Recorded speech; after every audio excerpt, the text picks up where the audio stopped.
In our CSS file, we can change the text color of all heading 1s, H1, with the following notation.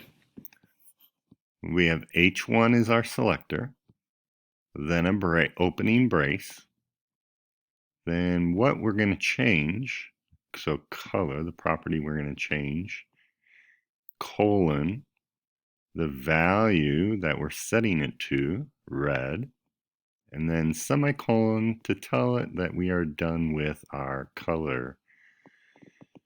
And we will end our selector, with a close brace.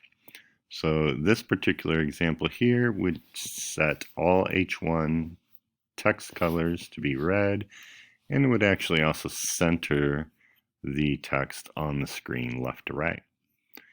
In the middle example here, we are also setting H1 to be red, but in order to save us a little typing, we want both H1 and H2s to be red. So putting a comma in between them allows us to tell it that we want H1 to be red and H2 to be red. This just saves us having to type H2 brace color red close brace down below it. This third example here is the exact same thing as this second example. It will also change our H1 and our H2 text to be red. It simply is put on one line instead of 3 lines. Saves a little space